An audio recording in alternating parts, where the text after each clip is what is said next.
नमस्कार। आज हम वैष्णो माता की कहानी सुनेंगे।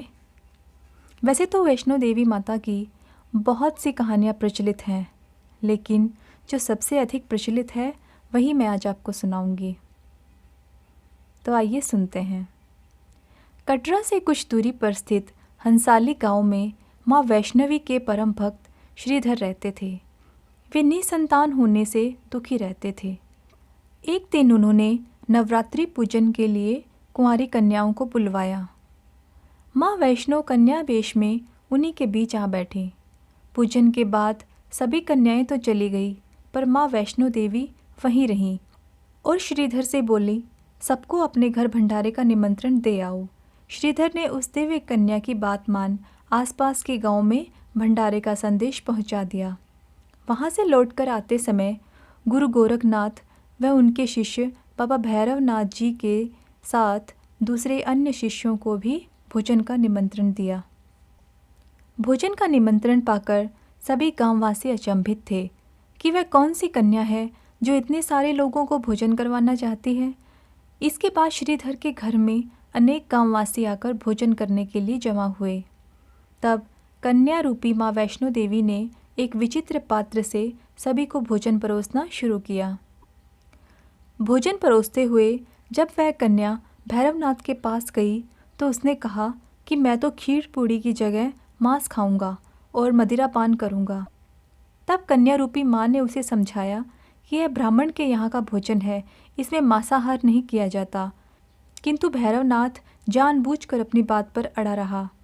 जब भैरवनाथ ने उस कन्या को पकड़ना चाहा तो माँ ने उसके कपट को जान लिया और माँ वायु रूप में बदलकर त्रिकुट पर्वत की ओर उड़ चली। भैरवनाथ भी उनके पीछे गया। माना जाता है कि माँ की रक्षा के लिए पवन पुत्र हनुमान भी थे। हनुमान जी को प्यास लगने पर माता ने उनके आग्रह पर धनुष से पहाड़ पर बाण चलाकर एक जलधारा निकाली और उस जल में अपने केश धोए। आज वह पवित्र जलधारा बाण गंगा के नाम से जानी जाती है। इसके पवित्र जल को पीने या इसमें स्नान करने से श्रद्धालुओं की सारी थकावट और तकलीफ़ें दूर हो जाती हैं। इस दौरान माता ने एक गुफा में प्रवेश कर 9 माह तक तपस्या की। भैरवनाथ भी उनके पीछे वहां तक आ गया। तब एक साधु ने भैरवनाथ से कहा कि तू जिसे एक कन्या समझ रहा है वह आदिशक्ति जगदम्बा है, इसलिए उस महाशक्ति का पीछा छोड़ दे। भैरवनाथ ने साधु की बात मानी। तब माता गुफा की दूसरी ओर से मार्ग बनाकर बाहर निकल गईं। आज यह गुफा अर्धकुमारी या आदि कुमारी या गर्भजून के नाम से प्रसिद्ध है।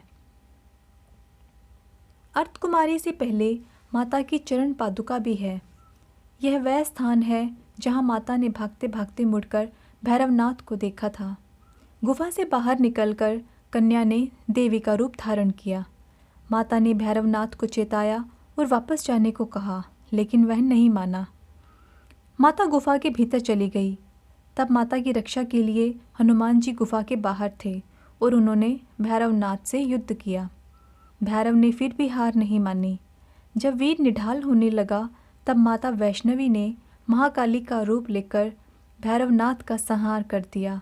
भैरवनाथ का सिर कटकर भवन से 8 किलोमीटर दूर त्रिकुट पर्वत की भैरव घाटी में गिरा। उस स्थान को भैरवनाथ के मंदिर के नाम से जाना जाता है। जिस स्थान पर माँ वैष्णो देवी ने हटी भैरवनाथ का वध किया वह स्थान पवित्र गुफा अथवा भवन के नाम से प्रसिद्ध है। इसी स्थान पर माँ महाकाली, माँ सरस्वती और माँ महालक्ष्मी पिंडी के रूप में गुफा में विराजमान है और इन तीनों के सम्मिलित रूप को ही माँ वैष्णो देवी कहा जाता है।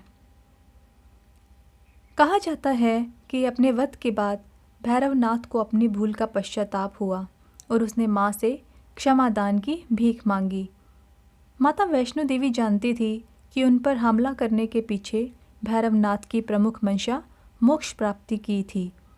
उन्होंने न केवल भैरवनाथ को पुनर्जन्म के चक्र से मुक्ति प्रदान की, बल्कि उसे वरदान देते हुए कहा कि मेरे दर्शन तब तक पूरे नहीं माने जाएंगे जब तक कोई भक्त मेरे बाद तुम्हारे दर्शन नहीं करेगा। उसी मान्यता के अनुसार आज भी भक्त माता वैष्णो देवी के दर्शन करने के बाद करीब 3.25 किलोमीटर की खड़ी चढ़ाई करके भैरवनाथ के दर्शन करने जाते हैं। इस बीच वैष्णो देवी ने 3 पिंड सहित एक चट्टान का आकार ग्रहण किया और सदा के लिए ध्यानमग्न हो गईं। इस बीच श्रीधर पंडित अधीर होकर त्रिकुट पर्वत की ओर उसी रास्ते पर आगे बढ़ने लगे जो उन्होंने अपने सपने में देखा था। अंततः वे गुफा के द्वार पर पहुँचे।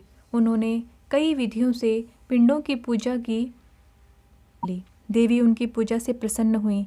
वे उनके सामने प्रकट हुई और उन्हें आशीर्वाद दिया। तब से श्रीधर और उनके वंशज देवी माँ वैष्णो देवी की पूजा अर्चना करते आ रहे हैं। आज भी 12 मास वैष्णो देवी के दरबार में भक्तों का तांता लगा रहता है। सच्चे मन से याद करने पर माता सबका बेड़ा पार लगाती है।